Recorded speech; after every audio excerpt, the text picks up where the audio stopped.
공사비 급등을 이유로 현대차가 이 층수를 절반가량 낮췄지만 오히려 기부 체납이 더 크게 늘어나는 배보다 배꼽이 더 큰 이런 상황이 발생할 수도 있습니다. 그런데 문제는 이 삼성동 일대에서 GBC 빌딩 건축만 문제가 아닙니다. 영동대로 복합개발 그리고 잠실 주경기장 리모델링, 이 마이스 산업 등 이 GBC 사업 공공기업으로 진행되는 개발이 차질을 빚는 게 아니냐 하는 우려가 나오고 있습니다. 현대차가 삼성동 한전 부지를 매입한 지도 벌써 10년이 지났습니다. 2014년에 10조 5,500억 원을 주고 샀는데요. 그러나 개발 계획은 10년이 지난 지금까지도 여전히 확정이 안 됐습니다. 10조 주고 이 땅을 산 현대차와 그리고 인허가권을 진 서울시의 갈등도 10년째 지금 이어지고 있습니다. 최근에도 층수와 관련해서 의견이 좀 엇갈리고 있는데요. 이 서울시와 현대차 그룹은 최근 이제 실무진 협의를 진행을 했지만 아직 접점을 찾지 못했습니다. 그래서 꽤나 협상이 장기화할 것이라는 예상이 나오는데요. 2030년이 아닌 2035년에는 볼 수 있을지 이런 우려가 벌써부터 나오고 있습니다. 저희 유튜브 커뮤니티 설문조사를 한번 진행을 해봤는데요. 여기서도 이 찬반 여론이 팽팽하다 못해 정확히 딱 50대 50으로 갈렸습니다. 105층과 55층을 고르는 설문조사에서 정확히 딱 반으로 갈린 겁니다.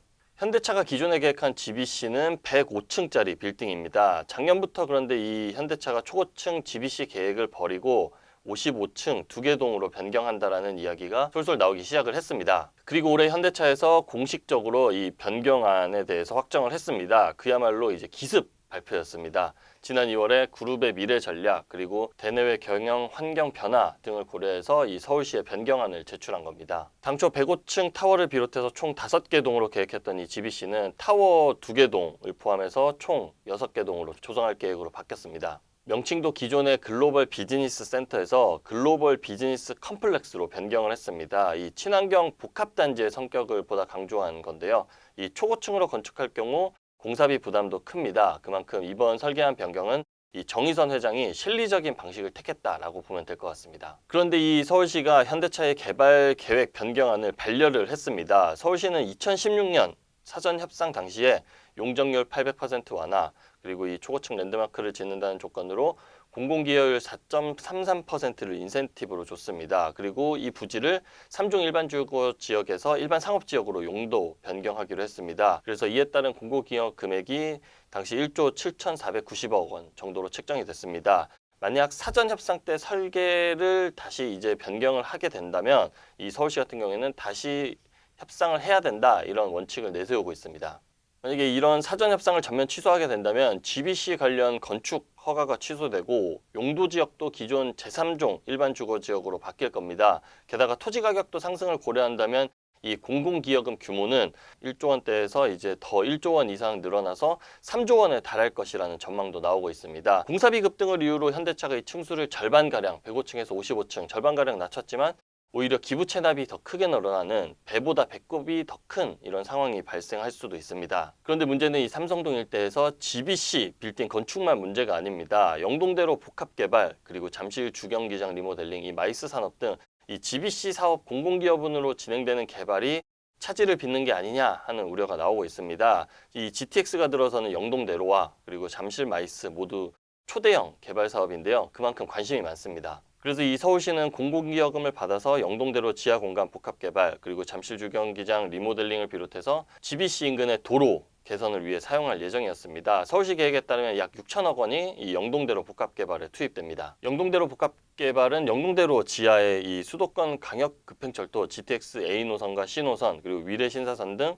이 5개 광역 그리고 철도 통합 역사와 버스 환승 정거장 그리고 상업시설을 갖춘 복합 환승센터를 만드는 사업이 바로 영동대로 복합개발 사업인데요. 이 사업 진행 상황에 따라 삼성역을 통과하는 GTX-A 노선의 완전 개통이 가능해지는 겁니다. 그런데 이 GBC 사업이 늦어지면서 GTX-A 노선의 완전 개통도 최근 물거품이 됐습니다. GTX 개통 지연에 따라서 이 민간 운영사 운영 이익 손실분을 보전을 해줘야 되는데 최근에 국토부는 GTX가 이제 개통 지연의 원인이 서울시에 있다면서 서울시에 구상권을 청구할 수도 있다라는 이제 주장을 내세우기도 했습니다. 또 잠실 마이스 사업에도 이 현대차그룹 공공기여금이 쓰입니다. 그러나 2016년 이 금액이 산정된 후 현재까지 투입된 금액은 약 1,600억 원에 불과한 것으로 알려졌습니다. 전체 공공기여금의 채 10%도 아직 안 쓰인 겁니다. 사실 서울시에서 제동을 거는 것도 이해가 가긴 합니다. 100층을 짓겠다고 규제 혜택은 다 받았는데 갑자기 55층으로 짓는다고 하니까 서울시 입장에선 조치를 취하지 않는다면 오히려 특혜 논란도 따를 수 있는 그런 상황이죠. 그런데 다만 이 삼성역, 이 대한민국 심장이라고 할 수 있는 이 부지를 오랜 기간 이 공사판으로 묶여두는 건 너무 큰 사회적 손실이라고 봐야 할 것 같습니다. 삼성역을 최근에 가보신 분들은 알겠지만 이 GTX 공사에다가 뭐 GBC 막 온통 공사판으로 정신이 없습니다. 그래서 이렇게 알짜 부지에서 대규모 개발 사업이 지연되면서 이제 해외 사례와도 좀 비교를 받고 있는데요. 일본 도쿄도 미나토구에 들어선 이 대형 복합 상업단지인 도쿄 미드타운의 경우엔 이 정부와 지자체가 빠른 인허가를 내주면서 이제 건축을 할 수 있었고, 그걸 통해서 뭐 세계적인 기업 그리고 글로벌 인재가 모여드는 글로벌 경제 거점 이제 타운으로 자리를 잡을 수가 있었습니다. 이 미드타운 같은 경우에는 방위청 부지였던 곳을 대형 복합 상업단지로 개발한 사례인데 2001년 9월에 입찰을 거쳐서 2004년 5월에 착공을 하고 2007년 1월에 준공을 했습니다.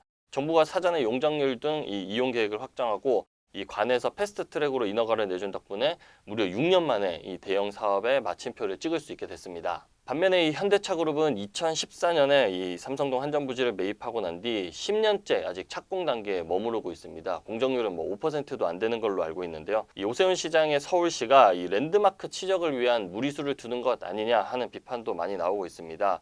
사실 삼성동뿐만 아니라 상암동 랜드마크 땅도 20년째 현재 공터로 남아 있고요. 그래서 업계에서는 이 서울시가 현대차의 설계 변경을 빌미로 압박을 하기보다는 좀 빠른 사업 진행을 할 수 있도록 좀 행정 지원이 필요한 것 아니냐라는 이제 지적이 나오고 있습니다.